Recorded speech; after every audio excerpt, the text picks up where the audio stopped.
आज हम पढ़ेंगे पेपर 07 ज्ञान एवं पाठ्यक्रम इकाई फर्स्ट में है ज्ञान की अवधारणा, जिसमें ज्ञान का अर्थ है प्रकृति, समाज, संस्कृति एवं आधुनिकता के विशेष संदर्भ में विद्यालय में ज्ञान प्राप्ति के स्रोत। फिर है परस्पर विभेद, ज्ञान और कौशल, शिक्षण और प्रशिक्षण, ज्ञान और सूचना, कारण और विश्वास। तो आज हम पढ़ते हैं ज्ञान का अर्थ एवं प्रकृति। वर्तमान में बच्चों को स्वाभाविक रूप से सीखने वालों की तरह पहचाने जाने की आवश्यकता है। बच्चा अपनी गतिविधियों के फलस्वरूप पैदा होने वाले ज्ञान को स्थापित करता है। आम दिनचर्या में विद्यालय से बाहर हम बच्चों की जिज्ञासा, खोजी व लगातार प्रश्न पूछने की प्रवृत्ति का आनंद लेते हैं। बच्चे अपने आसपास की दुनिया से बहुत ही सक्रिय रूप से जुड़े रहते हैं। वे खोजबीन करते हैं, प्रतिक्रिया करते हैं, चीज़ों के साथ कार्य करते हैं, चीज़ें बनाते हैं और अर्थ गढ़ते हैं। बचपन विकास और निरंतर बदलाव की अवस्था है, जिसमें शारीरिक एवं मानसिक क्षमताओं का पूर्ण विकास शामिल होता है। इस विकास में वयस्क समाज में समाजीकृत होना भी शामिल है, जिसमें बच्चा संसार का ज्ञान ग्रहण करता है और नए ज्ञान का सृजन भी करता है। जब भी हम बच्चों के साथ होते हैं और बच्चा कोई भी नई चीज़ देखता है, कोई वस्तु देखता है, कोई जगह देखता है, तो बच्चे के मन में बहुत सारे भाव उत्पन्न होते हैं तथा वो बहुत ही ज़्यादा प्रश्न पूछते हैं। कभी कभी हम बच्चों के प्रश्नों के जवाब देने में भी असमर्थ होते हैं। तो उस समय जो बच्चे की प्रतिक्रिया होती है, जब वो प्रश्न पूछ रहा होता है, उस समय उसके दिमाग में ज्ञान का विकास हो रहा होता है। उसमें एक जिज्ञासा प्रवृत्ति होती है। जो जिज्ञासु जानना चाह रहा है वो हर उस वस्तु के बारे में जिसे वो नहीं जानता। बच्चा अपने आप को दूसरों से जोड़कर देखना सीखता है, जिससे उसकी समझ बनती है, वह कार्य कर पाता है और रूपांतर कर पाता है। आप सभी ने देखा होगा कि बच्चा स्वयं से बहुत सारे कार्य कर लेता है। तो वह कार्य क्या हमने उन्हें सिखाए हैं? नहीं। वह बच्चा अनुभव करके, देखकर, स्वयं से उन कार्यों को सीख रहा है। समाज में हर एक नई पीढ़ी को विरासत में संस्कृति एवं ज्ञान का एक भंडार मिलता है, जिसे वह अपनी गतिविधियों तथा समझ से समाहित करते हुए नया ज्ञान रचने की सार्थकता महसूस करता है। ज्ञान शब्द गे धातु से बना है, जिसका अर्थ होता है जानना, बोध करना, साक्षात्कार करना, अनुभव करना एवं प्रकाश से माना गया है। सरल शब्दों में कहा जाए तो किसी वस्तु अथवा विषय के स्वरूप का जैसा वह है वैसा ही अनुभव या बोध होना ज्ञान है। यदि हमें दूर से पानी दिखाई दे रहा है और निकट जाने पर हमें पानी ही नहीं मिलता, तो कहा जाएगा कि हमें अमुक जगह पानी होने का वास्तविक ज्ञान हुआ। यदि हमें वहाँ पर पानी मिलता है तो हमने जो सोचा था, वास्तविकता में हमें वही स्वरूप वहाँ पर नजर आया। और इसके विपरीत जब हमने निकट जाकर देखा, वहाँ पानी के स्थान पर यदि हमें मिट्टी दिखाई देती, यानी रेत दिखाई देता, जिससे प्यास नहीं बुझाई जा सकती है, तो कहा जाएगा कि अमुक जगह पानी होने का ज्ञान हुआ, वह गलत था। ज्ञान एक प्रकार की मनोदशा है, ज्ञाता के मन में पैदा होने वाली एक प्रकार की हलचल है। हमारे मन में अनेक विचार आते हैं और हमारी खूब सारी मान्यताएं होती हैं जो हमारे मन में हलचल उत्पन्न करती हैं। मानवीय ज्ञान की पुख्ता समझ बनाने के लिए हमें कुछ अनिवार्य शर्त निर्धारित करनी होगी, जैसे विश्वास की अनिवार्यता, विश्वास का सत्य होना और प्रामाणिकता का पर्याप्त आधार होना। अब हम ज्ञान की विभिन्न परिभाषाएं पढ़ लेते हैं। सबसे पहले पढ़ते हैं प्रोफेसर रसल के अनुसार। तो ज्ञान वह है जो मनुष्य के मन को प्रकाशित करता है, हमारे मन की आंखें खोलता है, यह अज्ञानता और अंधविश्वासों को दूर करता है। William James. ज्ञान व्यावहारिक प्राप्ति और सफलता का दूसरा नाम है, यानी ज्ञान हमारे चरित्र का निर्माण करता है, हमें अनुशासित करता है और हमारे जीवन को सार्थक और सफल बनाता है। व्यावहारिक, क्रियात्मक और गतिशील ज्ञान ही उपयोगी ज्ञान है। प्रोफेसर जोड के अनुसार ज्ञान हमारी उपस्थिति, जानकारी और अनुभवों के भंडार में वृद्धि का नाम है। सुकरात के अनुसार ज्ञान सर्वोच्च सद्गुण है। वस्तुवादी के अनुसार ज्ञान को वस्तु का ज्ञान मानते हैं, अर्थात वस्तुवादी ज्ञान की प्रक्रिया में ज्ञाता यानी मन की अपेक्षा वस्तु यानी ज्ञात को अधिक महत्व देते हैं। प्रत्ययवादी के अनुसार ज्ञान को आदर्श का ज्ञान मानते हैं, अर्थात प्रत्ययवादी ज्ञान की प्रक्रिया में वस्तु से मन को अधिक महत्व देते हैं, जबकि कुछ ज्ञान मीमांसक ज्ञान के लिए वस्तु की उपस्थिति अनिवार्य मानते हैं और इस प्रकार ये विश्वास करते हैं कि प्रत्येक ज्ञान की प्रक्रिया में ज्ञाता का ज्ञान और ज्ञेय का ज्ञान होता है।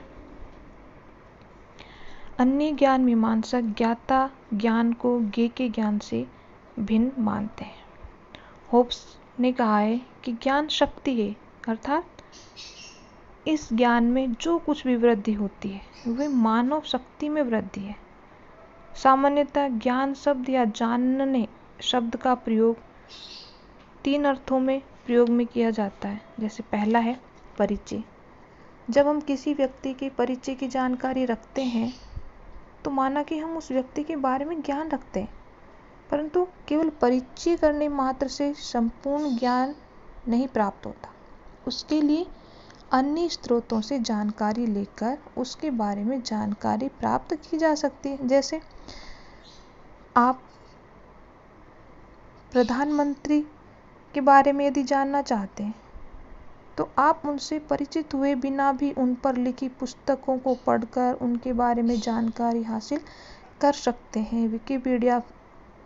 गूगल से भी सर्च कर सकते हैं, न्यूज़पेपर से भी सर्च कर सकते हैं, तो हम उनका परिचय प्राप्त कर सकते हैं और वर्तमान प्रधानमंत्री से संबंधित सभी जानकारियां हम इकट्ठी कर सकते हैं। दूसरा है कार्य करने की योग्यता। ज्ञान व जानने शब्द का प्रयोग करने व सीखने की योग्यता पर निर्भर करता है।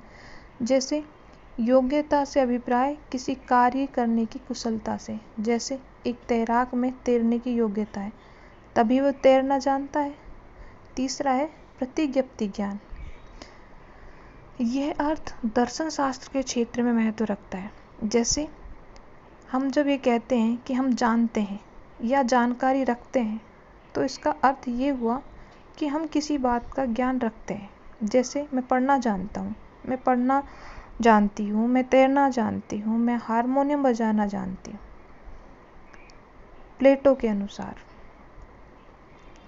वास्तविक ज्ञान इंद्रियजन्य नहीं होता, क्योंकि हमारी इंद्रियां हमें धोखा दे सकती हैं। वास्तविक ज्ञान विचारों या मानसिक दृष्टि में निहित होता है। ज्ञान विचारों की ही उत्पत्ति है। सुकरात के अनुसार ज्ञान ही पवित्रता है। अरस्तु के अनुसार ज्ञान ही शक्ति है।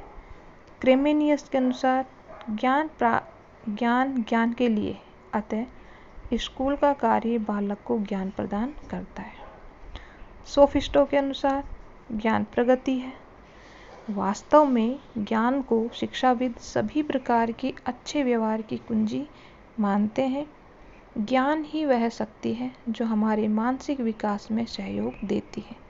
ज्ञान ही सत्य की खोज करता है, वह मनुष्य को त्रुटियों से बचाता है। इस प्रकार की अवधारणा आदर्शवादी विचारधारा पर आधारित है, क्योंकि आदर्शवाद सत्य की खोज पर बल देता है। आदर्शवाद को भी हम पढ़ेंगे आगे, परंतु विशेष ध्यान देने वाली बात यह है कि शिक्षा के द्वारा सिर्फ ज्ञान के सैद्धांतिक पक्ष का ही विकास नहीं होना चाहिए, क्योंकि सैद्धांतिक ज्ञान अनुपयोगी व व्यर्थ होता है। सैद्धांतिक ज्ञान को जब तक व्यवहार में नहीं लिया जाता तब तक वह ज्ञान अनुपयोगी ही रहता है। आवश्यकता इस बात की है कि शिक्षा के माध्यम से बालक को ज्ञान का व्यवहारिक प्रयोग भी बताया जाए। इस संबंध में रूसो ने कहा भी है कि मेरा उद्देश्य बालक के मस्तिष्क को ज्ञान से सजाना मात्र नहीं है, वरन उसे यह भी सिखाना है कि वह जब भी आवश्यक हो ज्ञान का प्रयोग कर सके। जॉन एडम्स का ज्ञान के संदर्भ में मानना है कि जिस प्रकार शरीर को जीवित रखने के लिए भोजन की आवश्यकता होती है, उसी प्रकार मानव के मस्तिष्क को जीवित रखने हेतु ज्ञान की आवश्यकता होती है। मनुष्य इस ज्ञान को धीरे धीरे आत्मसात करता है, वह अपने मस्तिष्क का एक अंग बना लेता है। यह ज्ञान मानव मन को प्रशिक्षित करता है, वह उसे सीमाबद्ध करता है।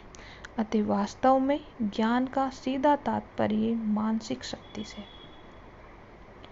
ज्ञान का संचय हम मानसिक दृष्टि से पल्लवित करता है, हमें पोषित करता है और हमारा मस्तिष्क विशाल ज्ञान सागर तथा गहन ज्ञान कूप बनता जाएगा और हमारे मस्तिष्क की समस्त शक्तियाँ जैसे विचार, कल्पना, तर्क तथा स्मरण, इन सभी शक्तियाँ विकसित होंगी।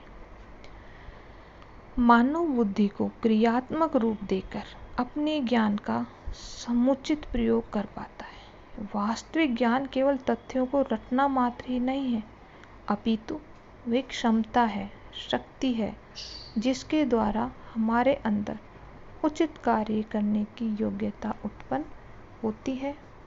ज्ञान को प्राप्त करने के पश्चात व्यक्ति उचित अनुचित की परख करने लगता है और उचित मार्ग की ओर उन्मुख होकर सच्चरित्रता को प्राप्त करता है। ज्ञान के द्वारा हमारे मस्तिष्क का परिमार्जन होता है और हमारा हृदय विशाल होता है। बिना ज्ञान के मनुष्य एक खाली कुएं की तरह होता है, जिसमें सिर्फ वो नाम का कुआं है, जिसमें पानी नहीं है।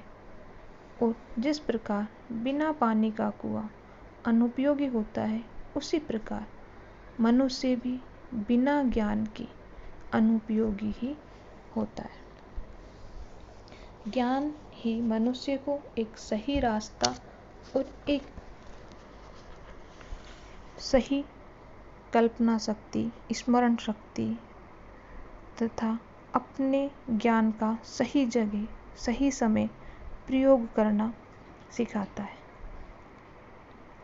अब हम पढ़ते हैं ज्ञान की प्रकृति। ज्ञान की प्रकृति को ज्ञान की विशेषताओं के माध्यम से समझा जा सकता है।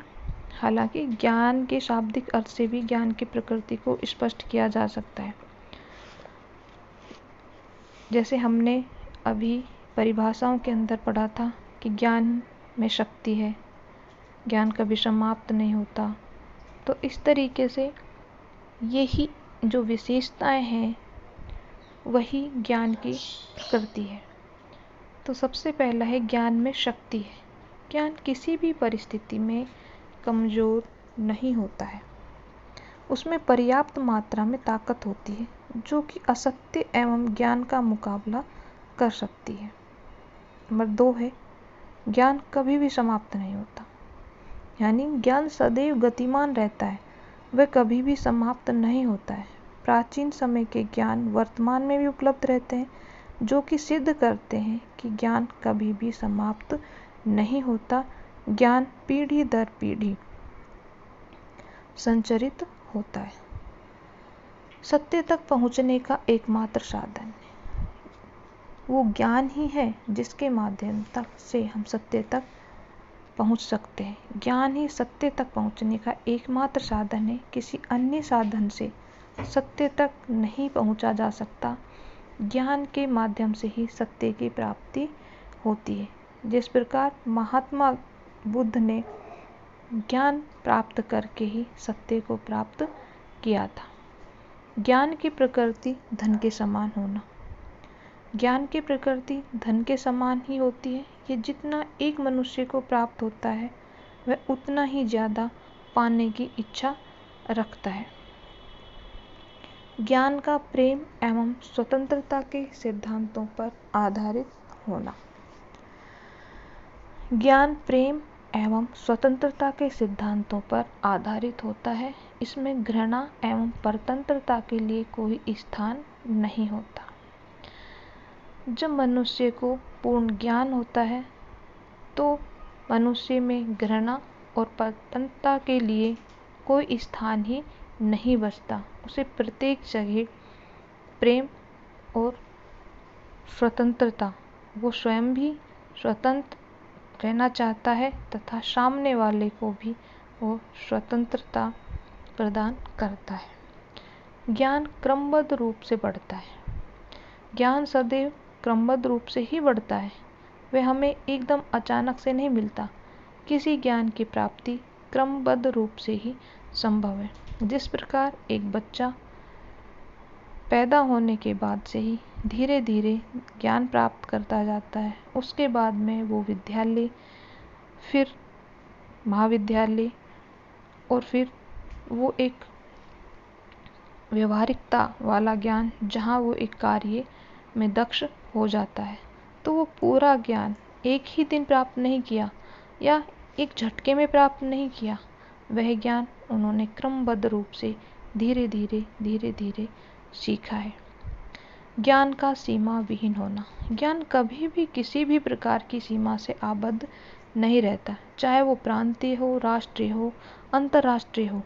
ज्ञान को किसी भी सीमा में आबद्ध नहीं किया जा सकता। ज्ञान हर प्रकार के संकुचित दायरे का विरोध करता है। ज्ञान पुष्टियुक्त एवं सुनिश्चित होता है। ज्ञान की किसी भी प्रकार से पुष्टि की जा सकती है। यह सदैव पुष्टि युक्त ही होता है। इसके अतिरिक्त ज्ञान सदैव निश्चित होता है। इसमें अनिश्चितता के लिए कोई स्थान नहीं होता। ज्ञान के आधार। ज्ञान तथ्य तथा मूल्यों पर आधारित होता है।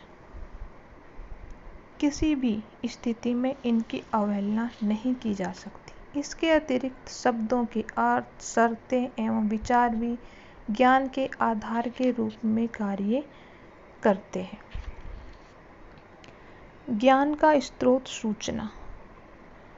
ज्ञान प्राप्ति स्रोत सूचनाएं होती हैं जो कि विभिन्न माध्यमों से हम प्राप्त करते हैं, जैसे पुस्तकों से, समाचार पत्रों से, मैगजीन से। ज्ञान का आनुभाविक स्वरूप होना। ज्ञान का स्वरूप आनुभाविक ही होता है। धर्म की भांति ही ज्ञान को जानने के लिए अनुभव करना चाहिए। इस प्रकार ज्ञान के प्रकृति के अंतर्गत हमने ज्ञान में शक्ति है। ज्ञान कभी भी समाप्त नहीं होता, सत्य तक पहुँचने का एकमात्र साधन है। ज्ञान की प्रकृति धन के समान होती है। ज्ञान का प्रेम एवं स्वतंत्रता के सिद्धांतों पर आधारित होना। ज्ञान क्रमबद्ध रूप से बढ़ता है। ज्ञान का सीमा विहीन होना। ज्ञान पुष्टियुक्त एवं सुनिश्चित होता है। ज्ञान तथ्य तथा मूल्यों पर आधारित होता है। ज्ञान का स्रोत सूचना। ज्ञान का आनुभाविक स्वरूप का होना। इस प्रकार ज्ञान प्रमाण की छलनी से छना हुआ सत्य, विश्वास, निश्चित रूप से अधिक निद्रा हुआ और भरोसेमंद ज्ञान है।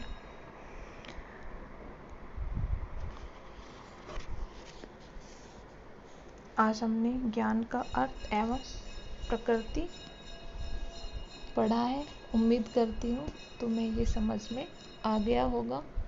धन्यवाद।